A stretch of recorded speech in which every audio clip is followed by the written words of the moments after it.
Alright mate, I'm out, and by the end of this video, you're going to know everything you need to know to become a summer mountain leader in the UK. So let's do it. The Summer Mountain Leader qualification is a vital requirement for anybody who wants to lead groups in UK mountainous regions such as Snowdonia, the Lake District, or the Scottish Highlands without the use of a rope. So anything up to but not including scrambles. There's a criteria of 5 things that you need to start this course. The first one is that you need to be 18 years or older. That's only to attend the training. You can actually start logging your days at any point before this. So if you are under 18 and thinking of taking on this course, start logging your mountain days straight away.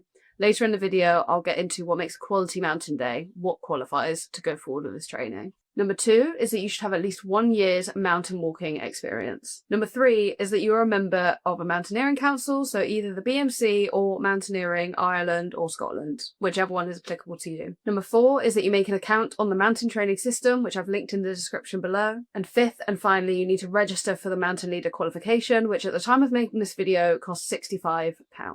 Once you've filled all the criteria to get the process started, you need to start logging quality mountain days. Now you need a minimum of 20 mountain days to be able to attend the training, but more would be ideal. The more experienced you are and the more skills you have by the time you go on the training, the more you'll be able to benefit from what the instructor is teaching you on that training. Quality mountain days have quite a specific criteria, which I'll get into in a minute. Now these could have occurred any time in the past, so if you're only just now deciding that you'd like to go and become a mountain leader, but you know that you've already completed at least 20 days in the past, then as long as you can evidence these accurately with a date and a description and a route and all those kind of things, it doesn't matter when they occurred, whether it was 10 years ago or yesterday. Now, Mountain Training, the course provider, do recommend that you log your QMDs in their digital logbook, which again is linked in the description below. But it's worth remembering that not every day out in the mountains will qualify as a QMD, so I'll go through the criteria for them now. The first is that your QMDs must occur in mountainous regions of the UK.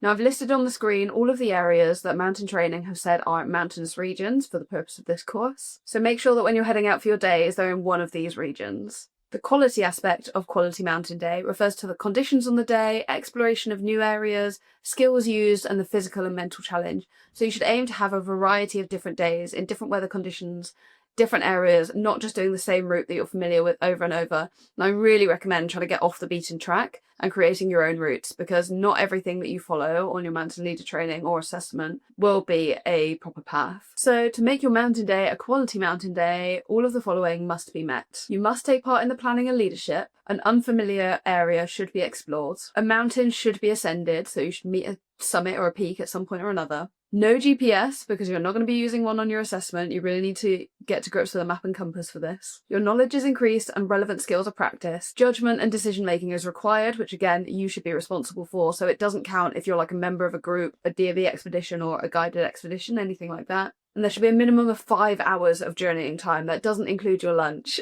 So now that you've got your minimum of 20 QMDs logged, you can book onto your training. I'll discuss what you should know before the training and what to expect when you get there, but it's important to remember that this is a training session and not an assessment. So you're not expected to know it all by the time you get there, but the more you do know, the more you can benefit from the guide and the instructor teaching you the skills that they have. So I really recommend brushing up your skills as best you can, being the best you can at navigation on your own before you get to the training, and then you can really make the most of it. So the training itself lasts for 6 days and includes an overnight expedition where you'll go out in the hills and come back down tomorrow. You're going to go over the full syllabus and what to expect at assessment, and you'll be given feedback on the areas that you need to improve, and this is going to form the basis of your next stage of training. So after you've completed your training week, you're going to need to go on to get another at least 20 QMDs to consolidate the learning that you did on that training session.